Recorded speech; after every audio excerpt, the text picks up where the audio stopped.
ทางสาธุชนของตนเองที่เดินทางมาสบายดีอายัพระได้สัทธาโยเมพี่น้องๆเนาะเฮ็ดดีภายในหรือต่างประเทศมื้อนี้ก็จะให้โยมเมใสบรรณาโดนมาหอบจด ท่านผู้ชมเนาะมาจักกับว่าสาวพันกีบได้รับแล้ว มื้อนี้เราทำพ่อบ้านพ่อโลกเนาะได้มาท่านผู้ชมมา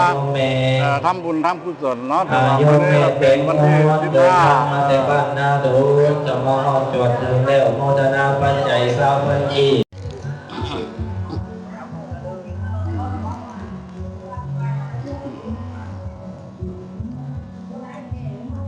ขอ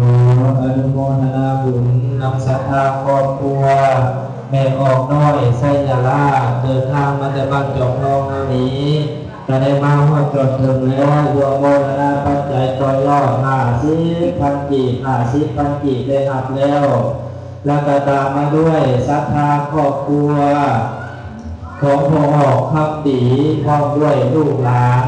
เดินทางมาแต่บ้านเวียงวิไลเมืองตะเทเป็นตำบลเท่านี้ได้มีปัจจัยจำนวน50,000 กีบพวกโมทนาต่อยอดในงานบุญพระเวทท่านครูบาอาจารย์ได้รับสาธุอายักขมาไม่ออกมาหมดมาแจ้งสื่อให้ครูบาประกาศรายสื่อทางพ้นของหนังเลยอันนี้มีศรัทธาครอบครัวไม่ออกคันทลีบ้านเวียงวิไลศรัทธาญาติโยมพี่น้องบ้านเวียงวิไลโมทนาปัจจัย20,000 กีบได้รับแล้วสาธุ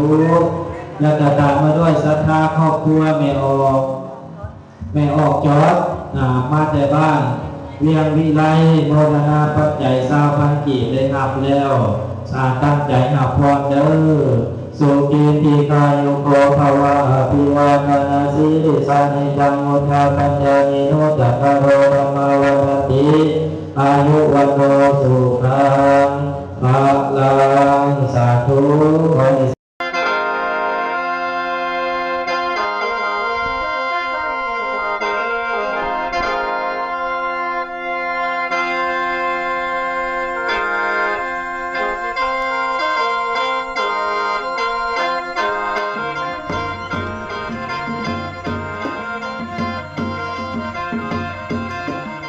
จังมุทาปัญญาญิโนจัตตารโรธรรมาวัฏฏติ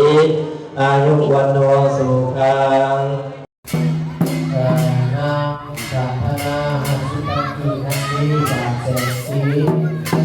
อาวิระสุตังกีนาสัพเทโตปัจจัยปัจจัย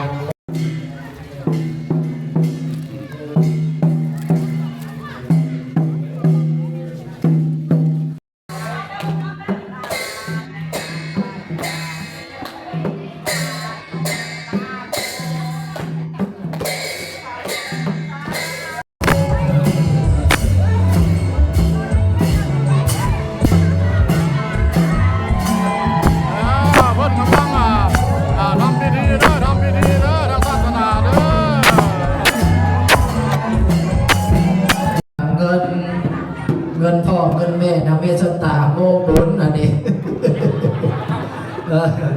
เงินนางเวสตาบ้านเวียงวิไลเพิ่นได้มามอบเคนถวายให้พระสงฆ์องค์เจ้า1,350,000 กีบ1,350,000 กีบสาธุหับพรนำกันเด้อปานจอมทองกับบ้านเวียงวิไลเป็นดอกกันแล้วมันบอกเกี่ยวจากกันดอกคนหนึ่งอยู่โนนกับโนนเอากันเพิ่นห้าวขนาดเลยลุงพามห้าวขนาดเลยว่ะโอ้ได้เมียผู้สาวซ้ำน้อยเนาะได้เมียผู้สาวซ้ำน้อย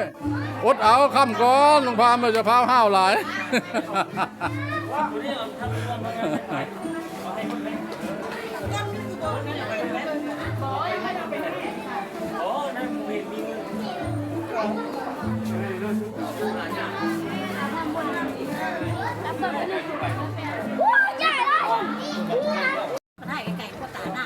อันเด้ออันนี้แล้วมันเป็น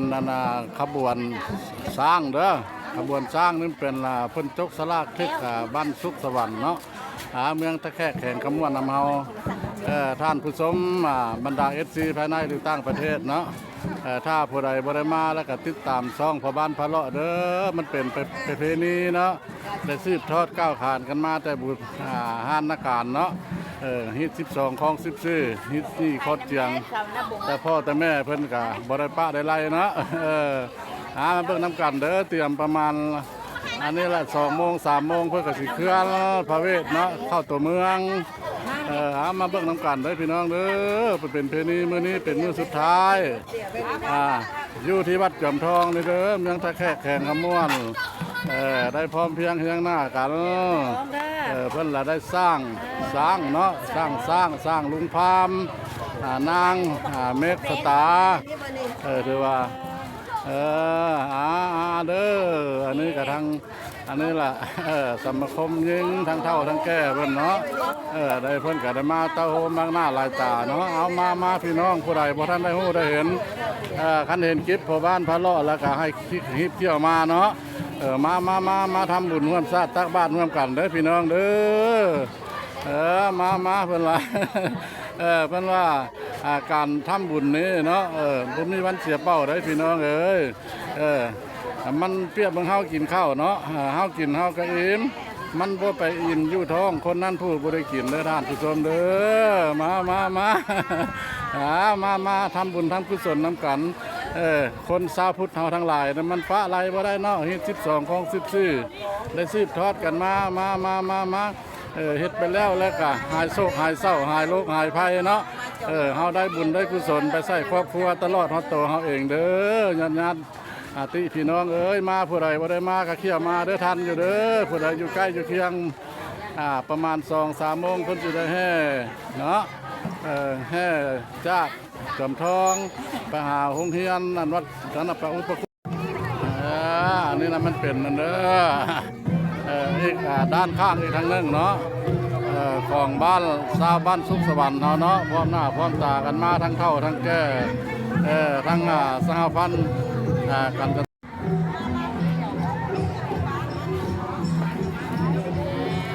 อันนี้มันเป็นขบวนเนาะมันเป็นขบวนพร้อมเนาะจะน้อยเพิ่นก็สิเข้าทางพิธีเพิ่นแล้วก็มันมีหลายๆสีเนาะสีเหลืองสีพิสังเนาะทางสายบุญจอมทองโดยอยากให้ท่านผู้ชมเด้ออยากให้ท่านผู้ชมเบิ่งว่าเอกลักษณ์ของคนลาวเฮานี่คันนุ่งเสื้อเหลืองก็เสื้อเหลืองหมดเด้อคันนุ่งสิ้นก็สิ้นใหม่หมดเป็นได้เป็นระบบระเบียบมาท่านผู้ชมผู้ใดบ่ทันได้ฮู้ได้เห็นได้เที่ยวมาสบายดีเจ้าสบายดีเจ้าตาม22ของ14เด้อเจ้าเพราะว่าประเพณีเฮานี่ล่ะอยู่ใกล้เนื้อใต้ก็เอาบุญนำกันเด้ออันนี้แม่สายบุญแพงขมวนบ้านจอมทองเด้อโมทนาสาธุมันปีนึงมื้อเท่าเดียวเนาะปีนึงเทื่อนึงพักไปแล้วก็ปีหน้าพุ่นแล้วว่าได้ก็ได้เจ้าโอ้อันนี้หอพระเวทบ้านนาโบงเนาะบ้านนาโบงเจ้าอันนี้มันเป็นนี่เด้อทั้งบ้านนาโบงเฮาเนาะบ้านนาโบงเฮานี่ครับเพิ่นได้รับเป็นเกียรติเนาะสร้างหอพระเวทขึ้นเด้อเพิ่นเตรียมสิไปแห่นั่นล่ะเนาะอีกบ่พอเท่าใดชั่วโมงนี่เพิ่นก็สิได้แห่พระเวทเข้าในตัวเมืองมาเบิ่งน้ำกันเด้อเจ้าผู้ใดก็มีแต่หน้ายิ้มแย้มแจ่มใสเนาะแต่โตก็มีแต่ผู้ที่สวยงาม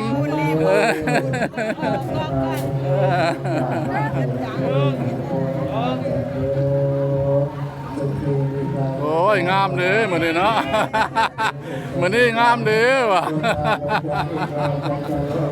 จะสุขสบายดีมีกับคู่กับคนเด้ออันนี้เราเด้อท่านผู้ชมเด้อSC ภายในหรือต่างประเทศมาเบิ่งประเพณีลาวเฮาเนาะ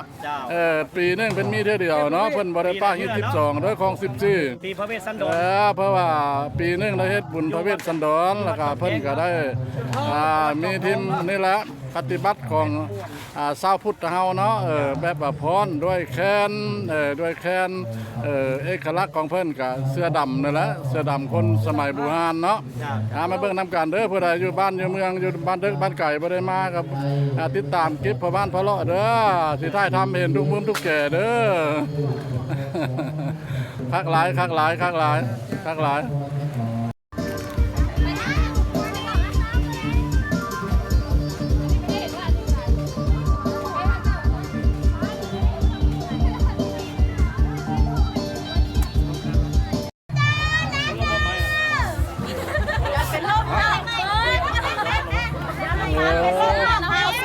บางคนหาบางคนจะเสือละดูอันสมาคมเป็นบางคนหาบางคน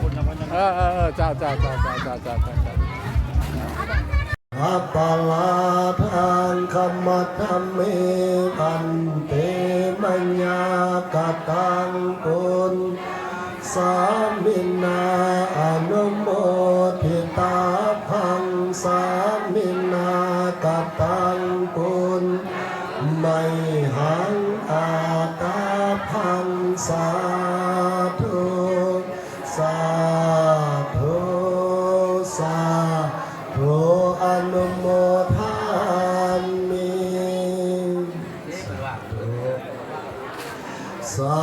ธุสมันตาจักวาริสุอัตราคสันโตสาธัมมังมุนิลากินและควรอยู่ก็หักกดสู่เรื่องควบหมายกันและเดียนสูมกำตาที่ก่อนข้าใจเอาอังหวางจากซื้นแก่นเจ้าขันคืนเขาสู่นครนันนกนามสานตาย